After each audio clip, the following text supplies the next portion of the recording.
Here are 10 foods that you probably didn't know you could eat on the low FODMAP diet.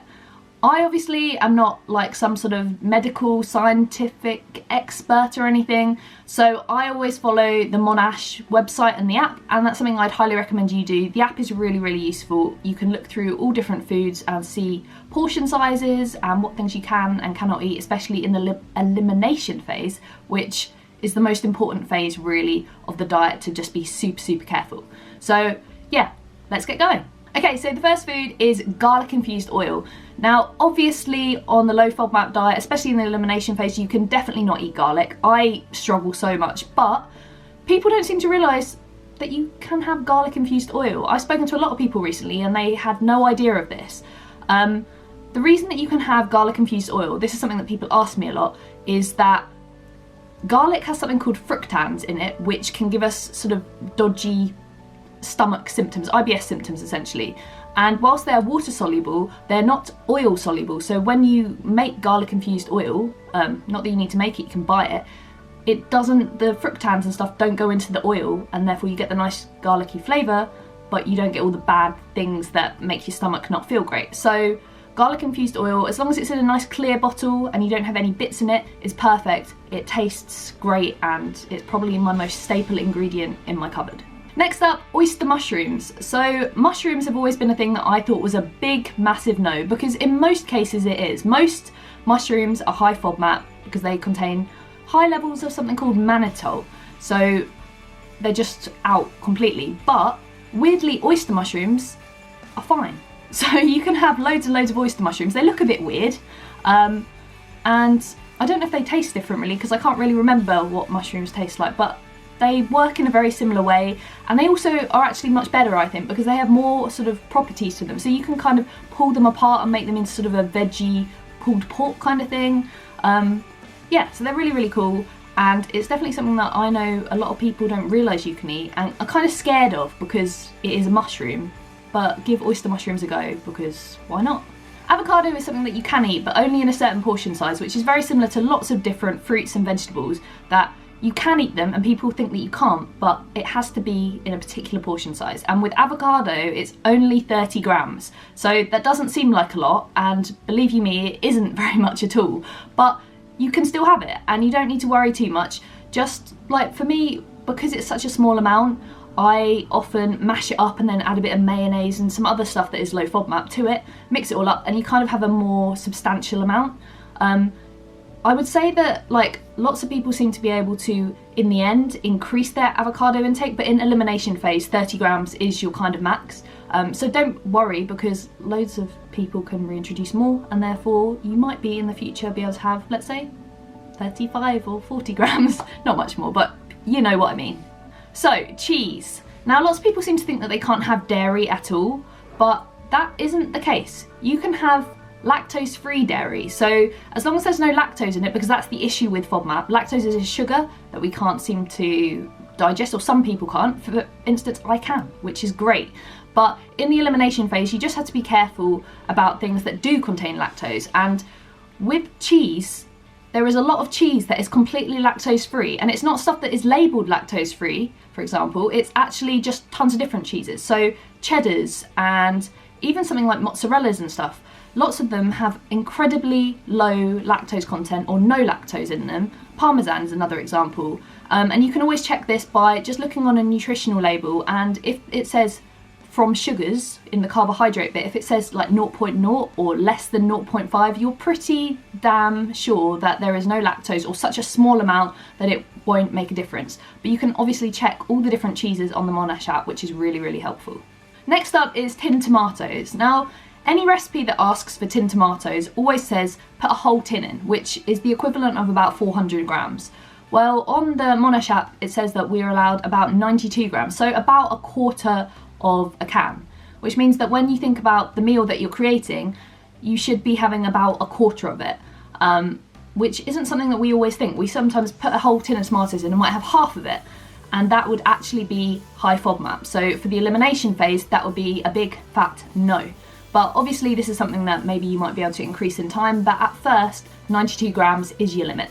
Following on from that, I'm gonna go for 2 in 1, so sweet potato and butternut squash. Now, everyone seems to have mixed views on these. Some people just go all in and eat loads of them. Other people think that you can't have any at all. Both of these are kind of wrong. So sweet potato, I think you're allowed about 75 grams of it, and butternut squash is actually even less, so 45 grams, which definitely isn't a huge amount. And also, one of the things that you have to be really careful of, which I'll mention at this point, is that combining things together, so combining sweet potato and butternut squash, you have to think that you shouldn't really have some of each at the same time, like, so, because that would then put you over that sort of low FODMAP limit.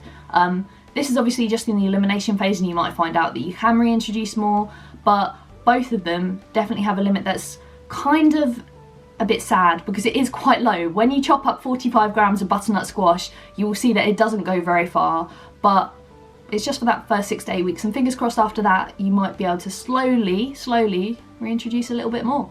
A vegetable that you see us using a huge amount is courgette or zucchini, and yeah, I always thought that courgette had no limit and it was fine because you sort of think of it a bit like a cucumber, it's all just full of water, but you're allowed in one portion 65 grams of courgette according to the Monash app, which is actually quite a decent amount because courgette is kind of watery and it goes a fairly long way, so it's not too bad. But then if you went up to say 75 grams, they would say that that has a little bit more fructans in it, and that could be a bit of a problem for the stomach. So definitely think about that with courgette, because I know that other people must be kind of similar to me in thinking that we can just go absolutely crazy with courgette. That is not the case. It might be in the future when you try and reintroduce it, but at first it's just 65 grams or below. Right, so lentils, pulses, peas, all that sort of thing are a bit of a funny subject when it comes to low FODMAP, IBS people and stuff. We are kind of, well, I'm not talking for you, but I am quite scared of lentils and pulses and stuff. But let's talk about one, chickpeas.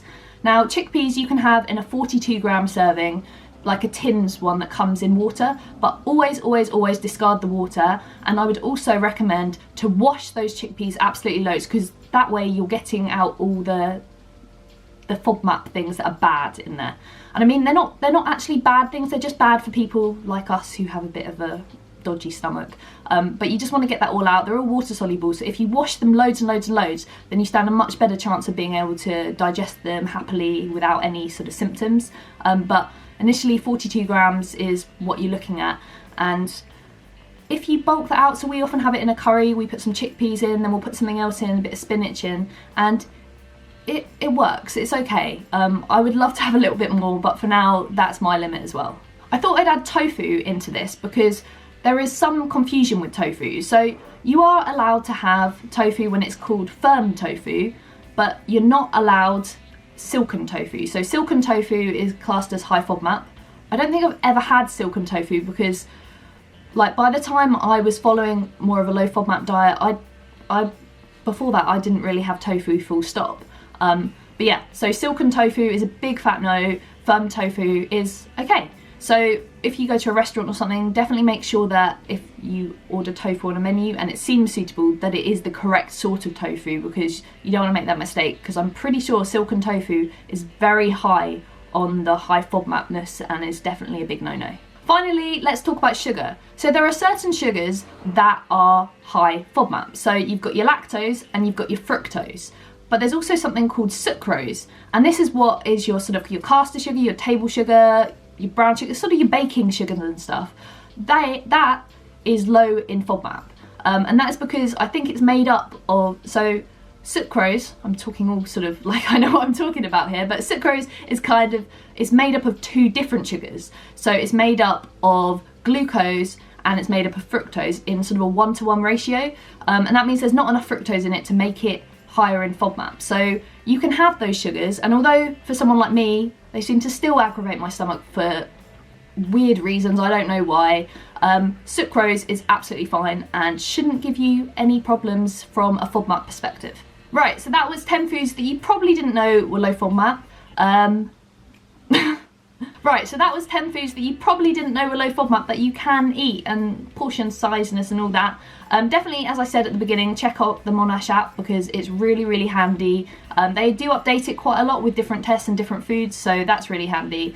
And And let me know in the comments below if there are any foods that you once thought you couldn't eat, but when you looked into it portion size wise, you can, or that you reintroduced and once you didn't have them and now that you can, or either the other way, like you once could have them and now you can't. So yeah, let me know.